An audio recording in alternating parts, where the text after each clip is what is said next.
최근에 근로시간이 단축되었습니다. 주당 법정 근로시간이 68시간인데 52시간으로 우리가 알듯이 줄어들었습니다.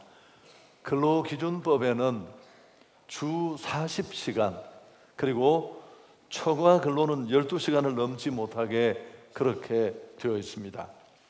2018년 2월에 이제 원래 국회를 통과해서 이번 7월 1일부터 시행을 하고 있습니다. 물론 6개월 정도의 그런 권고 기간을 두었습니다만은 우리가 알듯이 이 근로시간의 단축은 일과 삶의 균형, 최근에 이걸 워라밸 그렇게 많이 부릅니다만은 일과 삶의 균형을 정착시키려는 의도에서 시작이 되었습니다. 그래서 국민들에게 일만 하는 것이 아니라 휴식이 있는 삶을 보장한다, 이런 취지에서 도입된 정책입니다. 전 세계에서 대한민국이 멕시코 다음으로 일을 많이 하는 그런 나라라고 합니다. 열심히 일했기에 우리가 여기까지 올 수 있었습니다. 대한민국이 별로 가진 게 없습니다. 자원도 그렇고 여러 가지 상황들을 보면 열악하기 그지없습니다만은 그래도 우리가 여기까지 왔잖아요. 그렇지만 그 이면에는 또 어둠도 많습니다. 돌연사, 과로사, 우리가 주변에서 심심찮게 이런 일들을 듣습니다. 전혀 문제가 없었습니다. 건강하게 나름대로 멀쩡하던 사람이 아침에 출근 시간이 되었는데 일어나지 않아서 가보니까 돌아가신 겁니다. 여러분, 원인은 대개가 과중한 업무로 인한 스트레스 때문에 생긴 심장마비가 이 과로사의 주 원인이라고 합니다. 우리나라 40대 남성의 사망률은 세계 최고 수준이라는 것, 그것도 우리가 잘 알고 있습니다. 분명한 건 휴식이 필요하다는 겁니다. 열심히 일했던 것처럼 이제 그 일을 멈추고 휴식하는 것이 필요합니다. 뒤에 좀 더 말씀드리지만 우리가 이런 부분이 잘 안 돼요. 문화적으로도 그렇고 또 그런 경험도 짧고, 일했다면 쉬어야 합니다. 하나님도 온 우주 만물을 창조하시고 쉬셨습니다. 창세기 2장 2절에 있는 말씀인데요, 하나님이 그가 하시던 일을 일곱째 날에 마치시니 그가 하시던 모든 일을 그치고 일곱째 날에 안식하시니라. 공동 번역은 더 쉽습니다. 하나님께서는 엿새날까지 하시던 모든 일을 다 마치시고 일의 날에는 모든 일에서 손을 떼고 쉬셨다. 일과 휴식의 조화를 하나님이 친히 우리에게 보여주시는 것입니다. 여러분, 정말 휴식해야 합니다. 우리는 미국의 한 사업가가 분석을 했습니다. 회사원의 노동과 능률 사이의 관계를 조사를 해봤는데 휴가 가야 될 때 휴가 가지 않고 계속 일하고 또 그 휴가 대신 돈으로 휴가비를 보상받는 사람들 참 고맙잖아요. 일거리가 산적한데 열심을 보이니까. 근데 결국 보니까 생산성이 저조하고 또 병가도 많고 더 나아가서 이직률도 높아서 장기적인 안목에서 보면 회사에 전혀 도움이 되지 않는 개인의 삶에도 마찬가지입니다. 결국은 회사에 손실을 끼친다는 게 이 연구의 연구까지는 할 것도 없죠. 결과였습니다. 여러분, 일할 때는 열심히 일하고 쉴 때는 잘 쉬는 것, 이 조화 정말 우리에게 꼭 필요합니다. 그래야 개인의 삶도 행복하고 건강도 유지되고 능률도 올릴 수 있습니다. 또 한 가지는 휴가를 자꾸만 이렇게 원래 정해진 휴식의 시간을 줄이거나 직장 일을 집에까지 들고 가는 경우가 있습니다. 저희 씨도 노트북 들고 다니다가 이제는 클라우드에 올려놓고 그대로 또 받아서 막 애를 쓰는데, 물론 잘하고 싶은 마음 다 완성도 있게 일을 하고 싶은 이런 마음들이 있습니다만은, 여러분, 이런 분들이 심장마비나 위장병, 성인병이 많다는 연구 결과가 있습니다. 그리고 자기 삶의 넓은 그림을 보지 못한다고 합니다. 흔히 말하는 근시 안적 시각, 원래 쓰인 표현은 터널 시야라고 했는데, 차가 과속으로 달리면 앞에 보이는 시야가 점점 좁혀지는 것처럼 일만 하고 휴식이 없으면 자꾸만 시야가 점점 좁혀진다고 합니다. 근데 휴식하고 좀 재충전하고 새로워지고 나면 이 시야가 다시 넓어져요. 여러분, 저는 요건 이해하는데 어려움이 별로 없었습니다.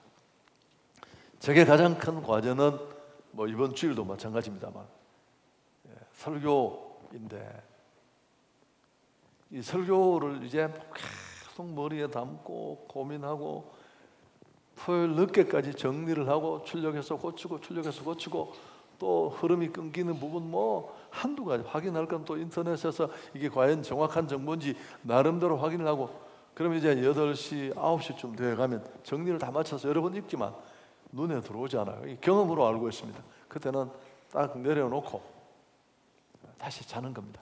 자고 이제 저는 주일은 우리 새벽이 없으니까 5시 40분에 일어나면 딱 눈을 뜨고 한번 읽으면 놀랄 만큼 다 보여요. 다.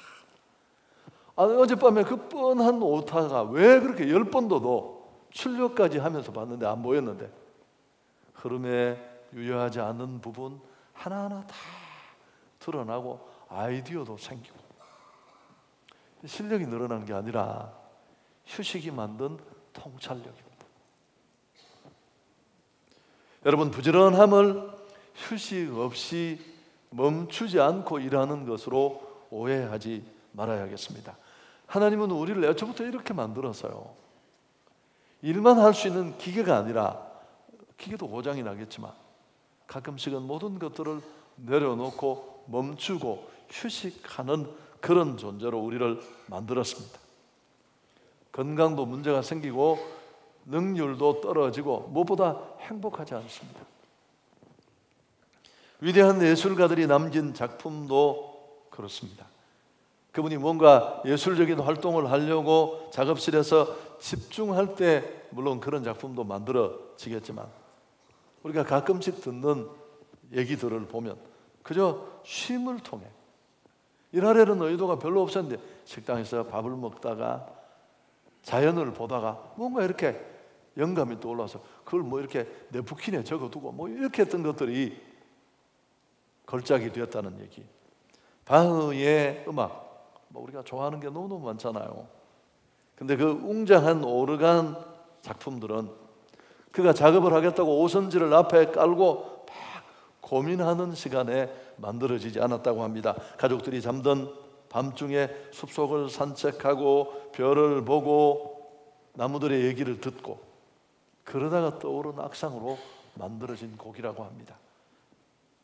수백 년을 지나도 여전히 사람들의 마음을 움직이는 그런 클래식이 될 수 있는 겁니다. 휴식이 필요합니다. 왜 아멘을 안 하죠? 제가 어젯밤에 이 설교를 한다고 우리 아이들한테 얘기를 했더니 우리 아이들이 아빠부터 해야 된다. 자기는 아빠가 10시, 8시까지 누워서 늦잠 자는 걸 본 적이 한 번도 없대요. 그래서 저는 정말 게으른 사람이어서 생각을 해보니까 제가 집에 누워서 아이들이 제 자는 걸 본 적이 단 한 번도 없어요. 늦게까지. 뭐 예수를 믿어서 그런 일입니다. 4시면 나와야 되고 뭐 여러 가지. 여러분, 오늘 예수님도 쉬셨습니다. 이 37절 보시면 너무 평범한 구절이에요.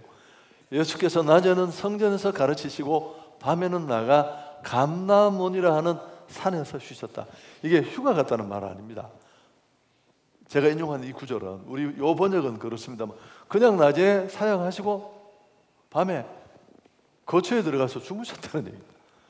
이분 하나님이세요. 그러나 너무너무 평범하고 당연한 일인데 일하셨으면 그분도 육체를 가진 분으로 오셨기에 우리의 메시아 되신 예수님은 쉼이 필요하고 또 주무시는 시간이 있어야 되는데 너무 이렇게 일상적이고 당연한 일들을 우리는 무시할 때가 많다는 겁니다. 우리가 무엇 때문에 이렇게 여유 없이 살고 있을까요? 여러분 한번 생각해 보십시오. 왜 저녁에도 일을 내려놓지 못할까요?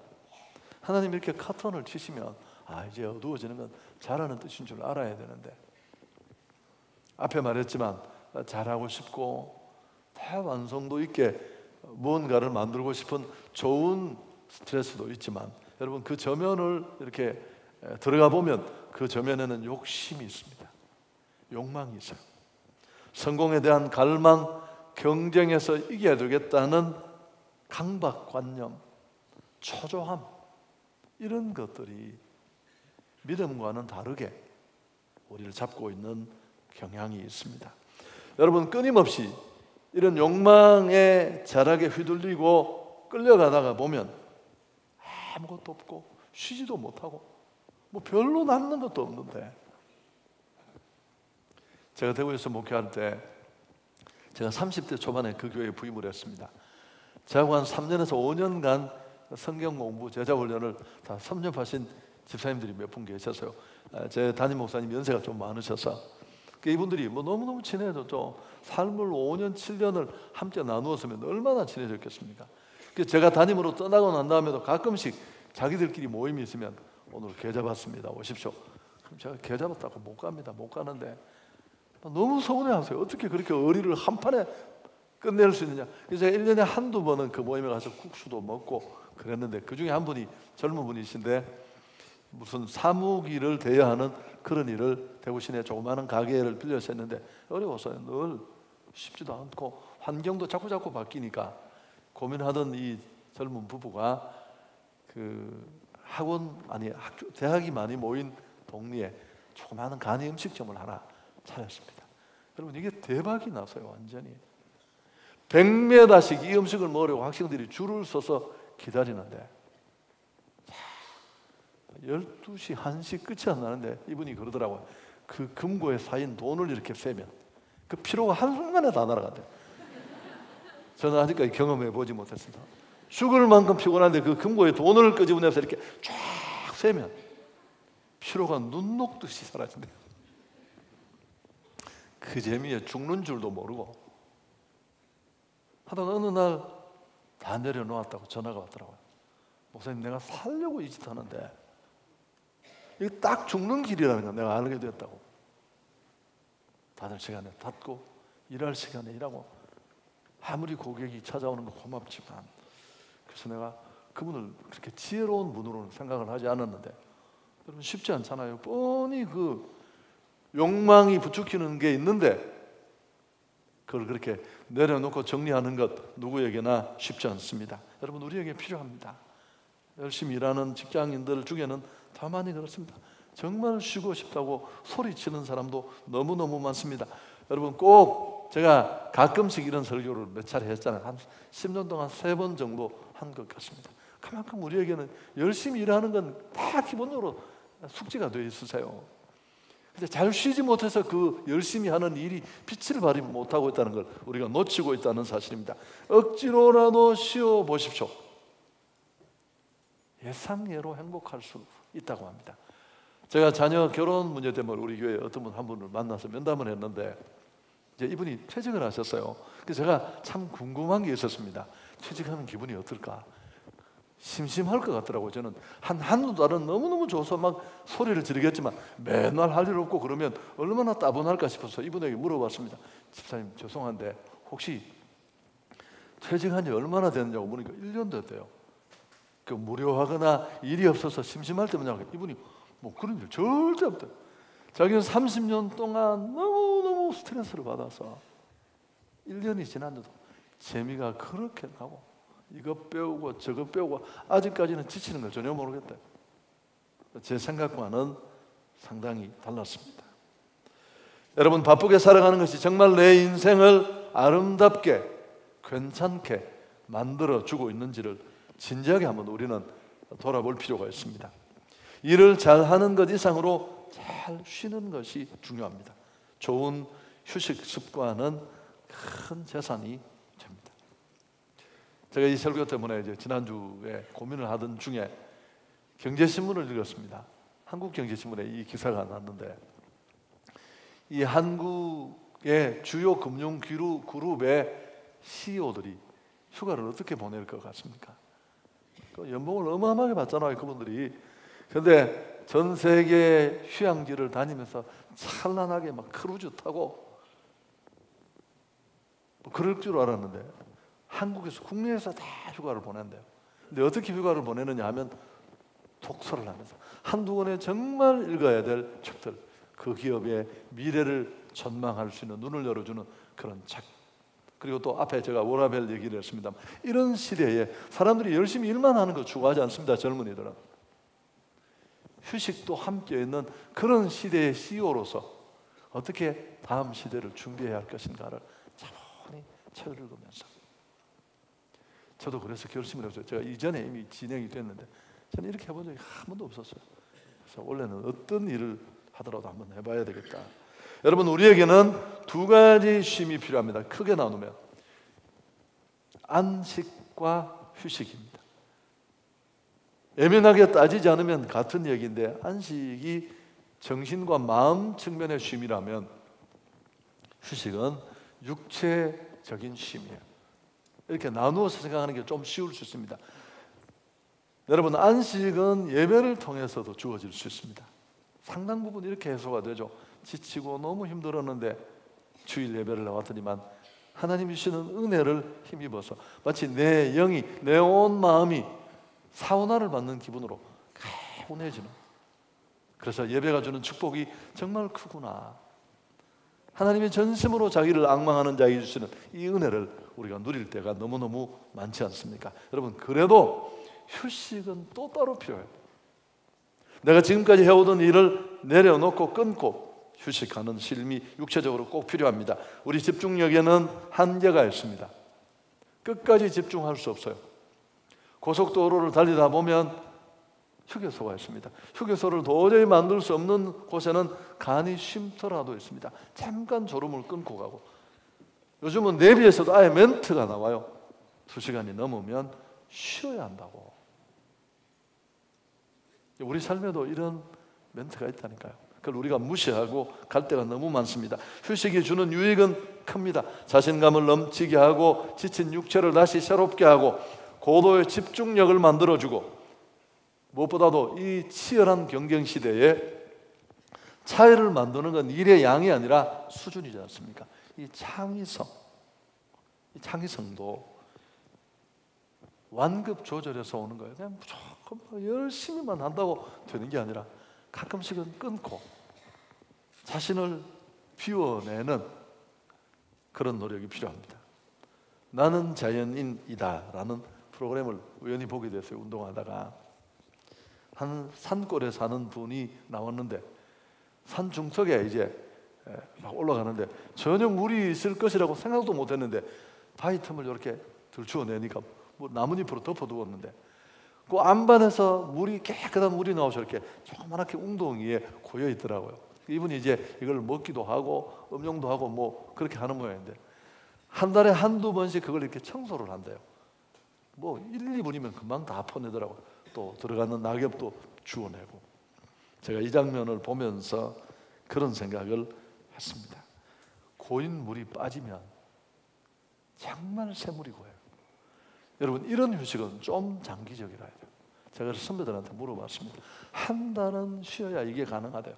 그냥 힘든 상황, 스트레스를 줄이는 데는 잠깐이면 되지만 나름대로 잘한다고 생각하고 착각 속에 있고, 그렇지만 여러 군데서 이미 신호가 보이고 있는데 그걸 눈치채지 못했던 내 안에 이 타상해졌고 묵은 고인 물은 한번 통을 통째로 완전히 물을 좀 못 마시더라도 비워내면 금세 새로운 물이 고이는 이런 축복을 누릴 수 있습니다. 아멘. 바쁘게 살지만 여유 있는 삶이, 휴식이 없으면 우리 삶은 아름답지 않습니다. 여러분, 막 산에 있는 아름드리 나무들이 너무 예쁘고 아름다운 건 그 뒤에 여백이 있었어요. 도종환의 시 여백이라는 시를 찾아보시면 그런 내용이 들어있어요. 그 뒤에 여백이 빠졌다면 전혀 아름다울 수 없어요. 다 연결되어 보일 테니까. 근데 우리는 열심히 산다는 게 자랑처럼 여겨지고 우리가 그렇게 어려웠습니다. 인사가 아침 식사하셨습니까? 못 먹는 사람이 너무 많았습니까? 보릿고개 한 끼 먹어야 안녕할 수 있던 시대고 그게 여전히 우리 몸에 남아있어요. 그래서 열심히 최고인 줄 아는데 물론 열심히 일했고 그래서 여기까지 왔죠. 이제는 휴식하면서 다 창의적으로 또 능률도 올리지만 행복하게 우리가 일할 수 있어야 합니다. 이 시간에 어떤 휴식이 되면 좋을까? 몇 가지 제안을 여러분에게 드리려고 합니다. 이게 더 부담이 될 수 있는데 제가 분명히 깨달은 건 뭐냐면 전략적인 접근이 필요해요. 여러분 일하는 데는 전략이 필요하다는 걸 다 알아요. 근데 우리가 휴식을 못하는 이유는 이 휴식이 의미 있는 휴식, 제대로 된 쉼이 되지 않는 이유는 정작 휴식에 우리가 전략을 세우지 않는다는 겁니다. 저도 이제 깨달은 바가 있어서 제가 이번에만큼은 제대로 합니다. 항공권 미리 끊고 뭐 차 렌트하고 이게 예산 일이 아니에요. 예산 일이 아니고 숙소가 잘 있나요? 뭐 그래서 그 이제 준비를 다 마치는 데만 거의 한 주간이 걸렸어요. 제 7월 말 휴가 주간에 맞춰서 하려고. 그래서 여러분에게 이제 그런 준비, 기본적인 준비 외에 이런 휴식이 되었으면 좋겠다. 첫 번째, 가정을 세우는 휴식이 되었으면 좋겠습니다. 좀 부담이 될지 모르는데 한번 힌트만 받고 가십시오. 여러분 이 세상의 온전한 쉼의 자리는 가정입니다. 가정이 건강해야 내가 건강하고 가정이 평안해야 내가 평안합니다. 이런 말이 있잖아요. 인간은 전 세계를 떠돌아다니면서 행복을 찾고 기웃거리다가 결국 행복을 어디서 발견합니까? 내 집 안에서. 어떤 사람은 죽을 때 돌아와서 아는 사람이 있어요. 내 삶의 모든 근원이 여기 있다고 할 수 있는데 안타까운 것은 각박한 사회 구조 속에서 우리는 가정에서 보내는 시간이 자꾸만 줄어듭니다. 너무 바빠서 그저 잠깐 쪄나고 밥 먹고 튀어나옵니다. 아내가 커피를 끓여주는데 이걸 무슨 쳐내듯이 그냥 한 잔 마시고 사약 받아 먹듯이 먹고 또 뛰쳐나오고 가족 간의 만남, 깊이 있는 대화, 스킨십 이런 게 자꾸 어렵습니다. 그러다 보니까 결속이 느슨해지고 그 결과로 이혼율이 높아지고 가정 붕괴 해체로 이어지고 있습니다. 가정이 살아야 건강한 삶이 나옵니다. 여러분 저도 그런데 다 그럴 거예요. 목회자만 그렇겠습니까? 어려운 시절에 기반 닦는다고 뭐 사업을 하든 뭘 하든 아이들 돌볼 시간 없이 그냥 내가 내일 열심히 하는 게 내 아이들 돕는 것이라고 생각하고 열심히 일해서 이제 약간 삶의 기반은 만들어지는데 돌아보면 아이들은 다 컸습니다. 꼭 필요한 시간에 있어야 될 것들이 너무 많이 빠져서 아버지하고 아빠하고 둘이 이렇게 만나면 무슨 그 회담하러 모인 것처럼 제가 어떤 그 뭐죠 이렇게 햄버거 먹는 집에 들어갔는데 내가 딱 알 수가 있었어요. 알 수가. 내가 이제 얘기를 만들어낸 거야. 아빠가 아마 아들하고 어째 하니까 아내가 둘이 밥 한번 먹고 와라 그렇게 보낸 것 같아요. 앞에 놓고 둘이 앉아 있는데 또 한번 배물을 먹고 또 이쪽은 이쪽 보고 충분히 상상할 수 있었습니다. 제가 그 어색함이 막 나한테로까지 다 몰려왔으니까 오해는 크고 몇 주 전에 제가 비행기를 탔는데 이 창 쪽 옆자리 두 자리에 젊은 부부가 탔는데 앞자리 두 자리에는 아빠와 아들이 앉았어요. 그 바로 뒷자리에 엄마와 딸이 앉았는데 이야 대단했습니다.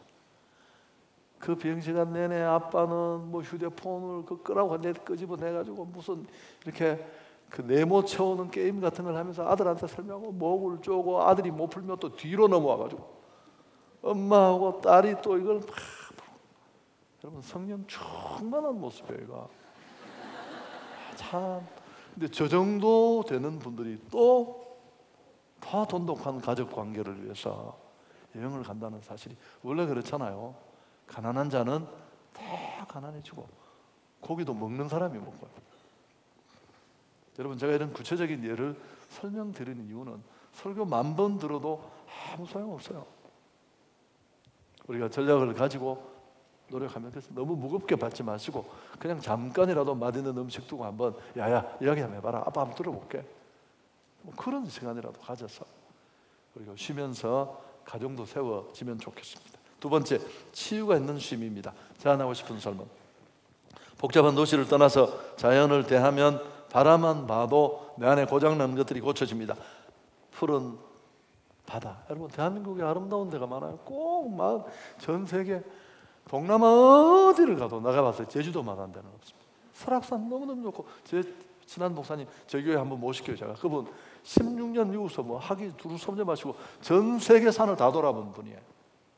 산광인데 자기는 확신하거든요. 설악산만큼 아름다운 산 잘 없다. 1년에 3일 시간을 내서 종주를 다 하세요. 내가 한번 따라가고 싶은데 도목사님 저 따라오려면 6개월 정도는 트레이닝을 해야 된다. 안 그러면 자기가 피곤해서 못 따라다니는데 자기는 속도가 있는데 아직까지 못 가봤습니다. 그분은 너무너무 아름답다. 하나님의 창조의 순수 앞에서 그냥 나를 내려만 놓아도 치유가 일어납니다. 최근에 짜증이 많이 나고 별로 그렇게 열낼 일이 아닌데 열을 뻑뻑 내면 아픈 사람 열 많이 내잖아. 당신 안에 멈추라는 신호가 이미 곳곳에 온 거예요. 너무 많이 일했다고 좀 쉬어가라는 신호예요. 마음의 여유를 잃어버렸다는 뜻입니다. 휴식하면서 자연 속에 나를 내려놓으십시오. 복잡한 것들, 근심거리들, 회복과 치유가 가만히 있어도 일어날 겁니다. 여러분 운동을 해보면 운동도 또 욕심이 생겨요. 더 볼록하게 하고 싶고. 그래서 뭐 4시간, 5시간 근육 강화제 먹어가면서 그런 분들이 계세요. 여러분 그러면 운동하다가 부상이 있는 사람 많아요. 평생 운동 못합니다. 제가 책을 읽고 저는 그런 거 하지도 않고 할 수도 없지만 목적도 그렇지 않고 근데 제가 책을 읽어보니까 뻔한 얘기지만 운동을 하고 반드시 그때 회복이 된 사실은 우리가 근육 운동을 하면 작은 실핏줄들이 다 터지는 거예요. 인대에도 문제가 생기고 그런 게 쉬는 그 하루 이틀 동안에 그게 다시 다 재생이 되고 회복이 되는 거예요. 그래야 또 할 수 있고 또 할 수 있고 알통 몇 개 만들겠다고 지 몸에도 안 맞는 걸 매달려가 골프 못 치는 사람 땅 쳐가지고 갈비뼈 부러뜨리듯이 이번에 꼭 치유가 있었으면 좋겠습니다. 하나님 바라보십시오. 좀 내려놓았으면 좋겠습니다. 저도 그렇습니다. 무슨 교회를 누가 들고 가는 것도 아니고 내 삶을 뭐 내가 다 하는 것도 아니고 제가 그랬잖아요. 노후도 내가 너무너무 걱정했더니만 하나님이 야 임마 내가 네 노후다. 네가 무슨 준비해서 여기까지 왔느냐. 내가 다 책임졌지. 그분께 맡기고 내려놓으면 좋겠습니다. 세 번째, 편안한 쉼을 얘기하면서 더 큰 멍해를 드린다는 생각도 듭니다만은 여러분 이게 좀 차원이 있는데요. 섬김과 나눔의 휴식이었으면 더할 나위 없겠습니다. 우리의 휴가는 가만히 들여다보면 지극히 개인적이고 이기적일 수 있습니다. 그리고 나의 휴식이니까요. 물론 가족의 개념도 있지만 소유지향적인 휴가가 될 수 있습니다. 그러나 신앙인의 휴가는 나의 소유, 나의 욕심만 채우지 않는 단계로 나아갔으면 더 좋겠습니다. 유대인들은 안식을 위해서 3가지 제도를 정했어요. 여러분 그 3가지가 뭘까요? 첫째는 안식일 제도입니다. 6일간 열심히 일하고 하루는 쉬는 것. 주일이 지금 그 날 아닙니까? 하나님과 영적으로 교통하는 것. 안식일이 하나님을 위해서 있는 게 아니라 사람을 위해 있다고 말씀하신 거 기억하십시오. 그 다음에 두 번째는 안식년이 있습니다. 6년간 열심히 일하면 7년째 되는 해는 쉽니다. 종들은 다시 후하게 보수를 주어서 돌려보내고 6년간 농사 지은 땅은 그냥 묵힙니다. 자연스럽게 만들어진 열매는 가난한 자들에게 나누어 주고 새들이나 다른 동물들이 먹게 그냥 버려 두었습니다. 빚진 자들은 빚을 탕감해 주었습니다. 그래서 이 안식년을 면제년이라고 부르기도 했습니다. 출애굽기 23장 11절에 그 내용이 있는데요. 7째 해는 갈지 말고 묵혀두어서 내 백성의 가난한 자들이 먹게 하라. 그 남은 것은 들짐승이 먹으리라. 내 포도원과 감람원도 그리 할지니라. 또 한 가지가 안식이 뭐냐면 희년입니다. 안식년이 7번 거듭된 7, 7이 49, 49년 다음에 오는 50년마다 지키는 희년이라는 제도가 있습니다. 안식년의 원칙을 더욱 연장시키고 강화시킨 제도입니다. 노예로 있던 사람 다 돌려보냅니다. 팔았던 땅 경제사정 때문에 다시 원래 주인에게로 돌려줘요. 그래서 희년이 가까워지면 땅값이 점점 떨어져요. 여러분 제가 지루한 줄 알거든요. 이 이야기 약간 제가 이 이야기를 왜 할 것 같아요? 이 안식일, 안식년, 희년의 정신이 우리 안식과 휴식 속에도 필요한데 여기는 나만 있는 게 아니에요. 이웃이 있고 자연에 대한 배려가 있고 나눔이 있어요. 여러분 성경이 놀랍지 않습니까? 휴식조차도 생각이라도 좀 우리가 이렇게 하고 죽어야 안 되겠습니까? 맨날 내 자신, 내 새끼 똑같은 건가요? 요만큼 손 한 번 못 펴고 하나님을 향해 사람을 향해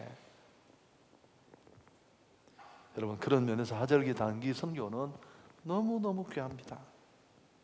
주님의 마음을 느끼고 우리의 쉼이 휴식이 이런 단계로 나아갈 수 있는 좋은 대안이 될 수 있습니다. 국내 선교 완도, 대구, 군산, 여수